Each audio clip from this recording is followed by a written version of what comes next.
Hi, Lindsay. Hi, Akhona. How are you? Oh, thank you. How are you? I'm doing very well, thank you. Thank you so much. So, could you please tell us a bit about yourself?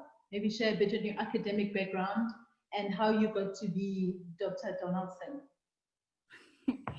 Okay, well, as you said, I am Lindsay Donaldson and I studied physics at the University of the Witwatersrand in Johannesburg. I actually ended up in physics, to be honest, as a process of elimination. I wasn't lucky enough to be one of these people that just knew what they were going to do their entire life. But I did know that I wanted to do something maths and science focused because I just happened to have an affinity for it at school. So I went into a general BSc and sort of ended up whittling away the subjects to the point where I ended up with maths and physics as my majors. And then I went on to physics for honors and ultimately to PhD. So that's how I ended up with the physics degree. And how I ended up at iThemba Labs is that to do my PhD, we had to do an experiment, and iThemba Labs is the place to go for the experiments that I like to do. So I did my experiments as a student at the lab and ended up doing a postdoc, and then now I've been employed. So that's exciting. And it's really interesting. When did you then realize that you had fallen in love with physics? Or when did you? You know, I think that it was something.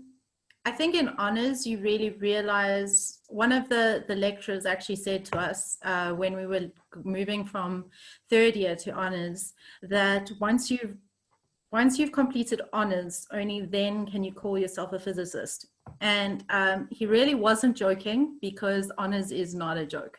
It's really difficult and the subjects are really intense. And I think that going through something like that, you start to realize what you're really capable of and just how many things are out there for you to specialize in. I mean, you can become an expert in one thing, but there is just so much to know and learn in physics. So it's this hugely diverse thing. So I guess it was probably the end of honors when I realized that I'd pursue physics for my career.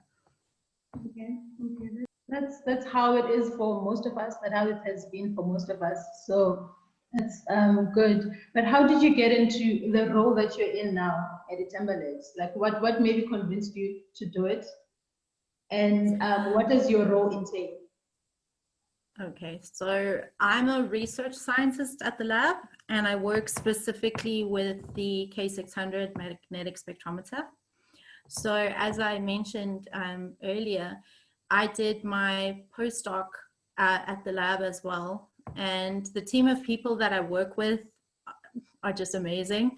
And the work that we do is world-class, actually, because there's only two places in the world that can do what we can do at iThemba Labs to do with the magnetic spectrometer. And those two places are us and Japan. And our equipment is just amazing, and it really goes so well with the type of research that I focus on. So to get a job at the lab working with South African equipment, South African scientists, and really advancing what we're capable of doing here is something that's close to my heart as well. So that's why I really was really excited when I got the position at the lab. Yeah. Could you share a bit on the kind of research that you're doing? What is it about? Is it application? Is it more theoretical?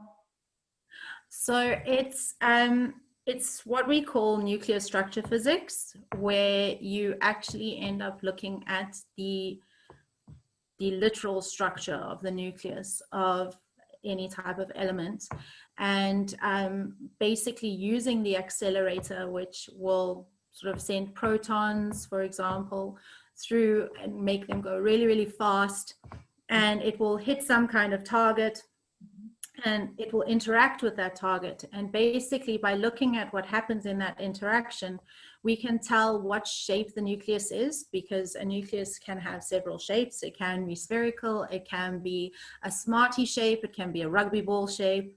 And by looking at that interaction, or looking at the results of that interaction, you can tell a lot about the nucleus itself, how it excites. So basically, when something hits it, how it excites, and then how it de-excites again. So you can get a lot of information just by looking at that interaction.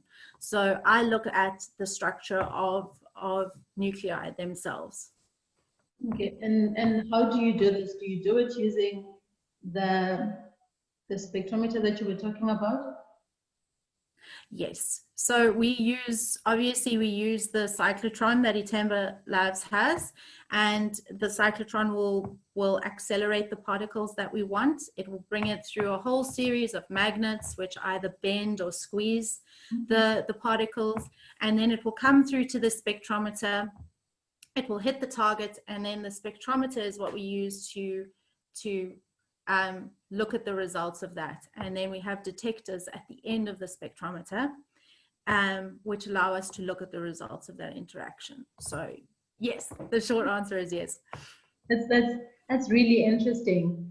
I can imagine there has been challenges before you get to where you are today, to be Dr. Donaldson. There must have been challenges that you maybe came across in your academic journey, or even just in high school. Could you share some of those with us? I think probably, I've been very fortunate that I haven't experienced a huge amount of challenges if you look at what other people have had to go through to get to where they are. But one thing that I really did struggle with, and I mentioned it to you earlier, that I was never one of these people that always knew what they wanted to do. And unfortunately, or fortunately, at university, you are surrounded by people, a lot of different people, a variety of people, but there are definitely people there that just have known exactly what they want to do. Their whole path is defined before they even start their first day of first year. And, they don't ever feel this sense of confusion and just generally feeling lost. Like, I really don't know where I'm going to end up and what I'm going to do. And that can be very confusing because, in a lot of career days and a lot of times when people come to talk to you, there are people who've known what they wanted to do. They'll tell you that they had this fascination since they were like 6 or something. And I was never able to say that.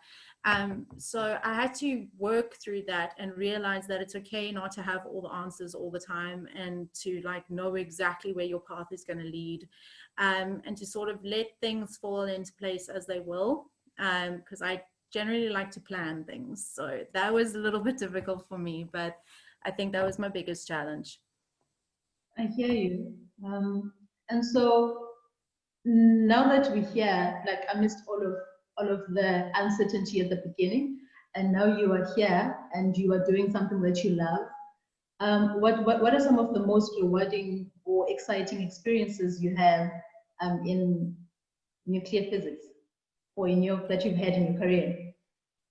So when you're doing cutting edge research and you're finding stuff that nobody else has, as a function of doing your PhD in the first place, it has to be research that is unique, that nobody else has done before. So you end up being pretty much the expert on that particular slice of physics, which is daunting, but also incredibly exciting. So I think working on these projects that nobody's done before, and you're the first person to take a look at them, and to see that research and publish that research, it's amazing. So on that side of things, in terms of your own research, that's what I would say is most rewarding. But another element of being a researcher at a lab like iThemba Labs is the fact that we focus a lot on student training, and on student guidance, student mentorship, and it's amazing to see a student come in who knows, the basics of nuclear physics from whatever course they've done. Some people haven't even done a fully focused nuclear course, and you see them come in, they really have no experience and no know a background in this kind of thing, and to see them grow and watch them become these researchers in their own right and to become these confident people, and you've had a hand in that and helping them and guiding them, that's also a hugely rewarding aspect to being a researcher at iThemba Labs. Amazing. That's really beautiful. So what impact do you think that kind of experience has for the learners? I think that it's, you know, if you have a good bond with the person who's training you or with your supervisor particularly, it can have a hugely positive influence on the way that you view yourself, because something that tends to happen in the sciences, or just actually generally a lot in very highly trained people, is what they call imposter syndrome, where you just don't feel like you know everything, because the more you learn, the more you know that there is that you have to learn, and you're never going to know everything. So if you have somebody that is supportive of you like that, it helps to build your confidence and helps to sort of reassure you that you know what you're doing, that you really do belong in the field that you're in. So I think having that bond and having that interaction with somebody who's gone through all of those things that you're going through is just, it's just an extra level of support and comfort. Yeah. Now, in the spirit of learning and forever learning and realizing that you'll never finish learning type of thing,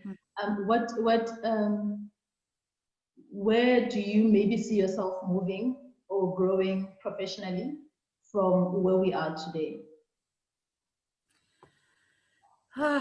That's a tough question. I think it's really hard to predict, but I ultimately would like to move to a space where I have developed a research plan and a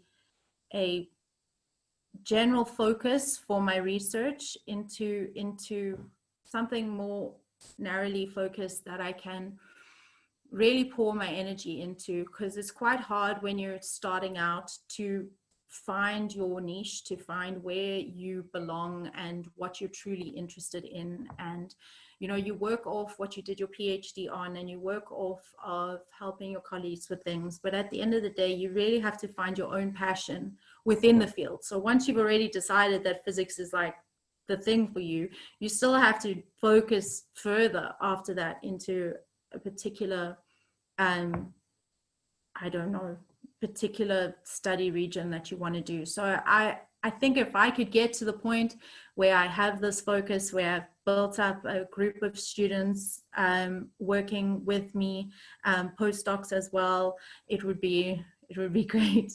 I hear you. I hear you. So if you want maybe doing science, if you want maybe a science researcher, what do you think you'd be doing? And how is the skill set that you have maybe acquired in the sciences? How would that skill set help you in doing what you imagine you'd be doing? So honestly, I think that I'd probably be doing research, research in sort of neuroscience, possibly, or actually teaching.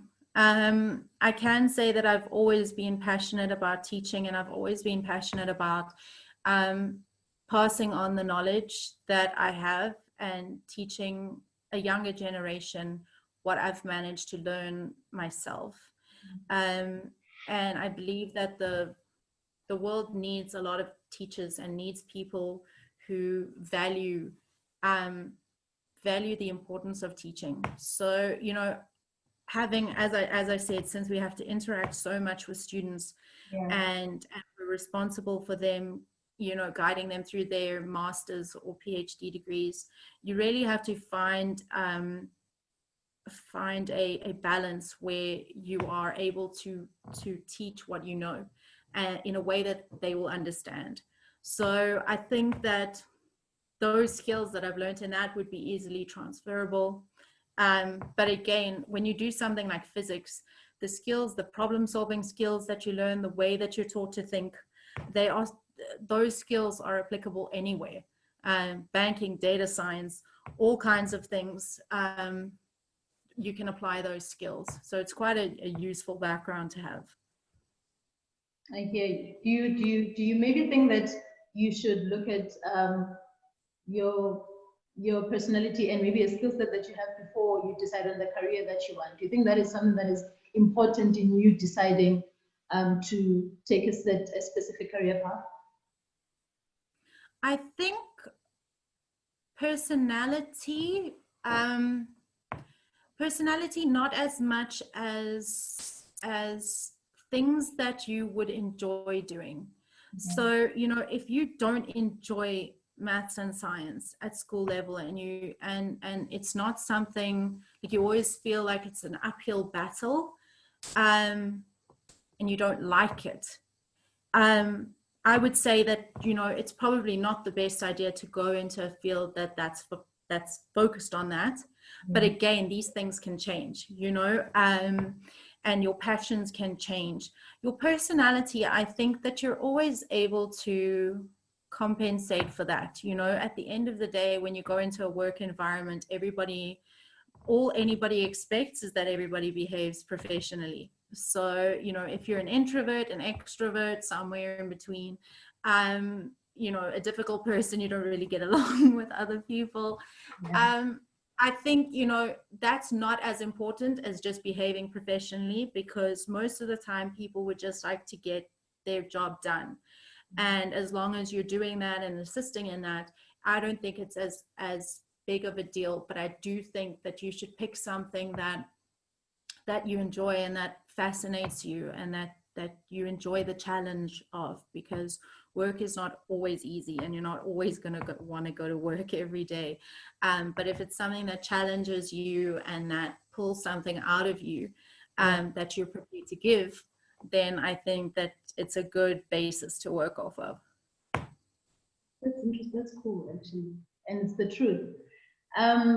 So what maybe impact do you think having more women in the STEM careers would be in society? I think women have a different approach.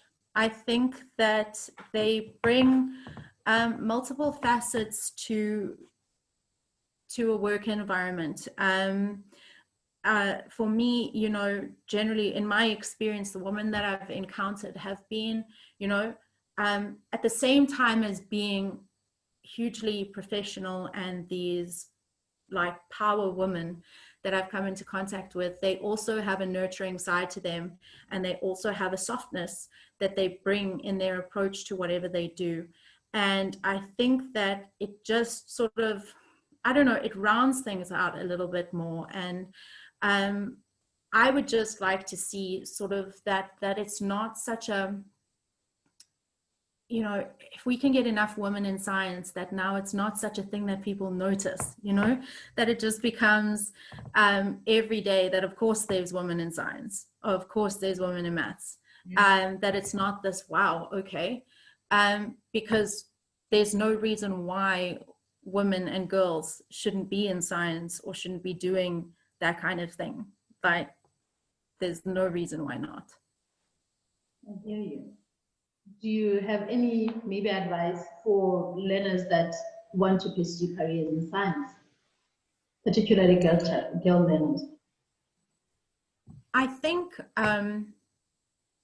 it's important to always keep your doors open, especially at school level. You know, if you're not really sure whether you want to go into STEM, but you're still taking maths and science, you know, do your best at them and try and get as high marks as you can, so that the doors remain open for you as long as it takes for you to choose that path.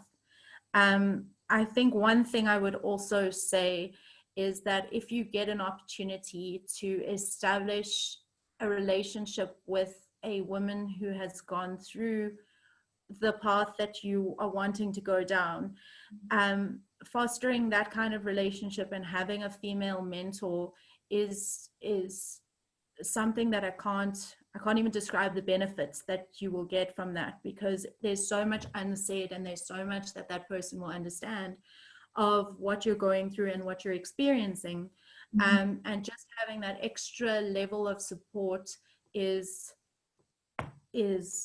hugely beneficial. So I would say if you have an opportunity to create a connection like that with somebody, then do that and ensure that you maintain those kind of relationships.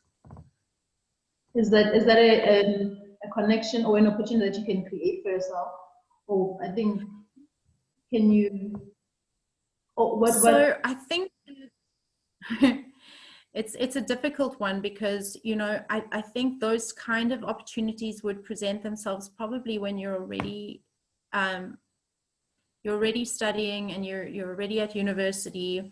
Probably mostly if you've gone into your MSc and you start to attend conferences, and you start to get exposure to people from all over the place, and, you know, just to go up to people that you look up to and talk to them, and, you know, or send them an email and say, you know, I saw your presentation and I really appreciated it, and I was wondering if I could talk to you for 5-10 minutes. You know, it's just the importance of networking as well, actually. So I think it's just, for me, role models are very important, and if people can have access to them, it's always, mentorship is a hugely undervalued part of your growth as a professional.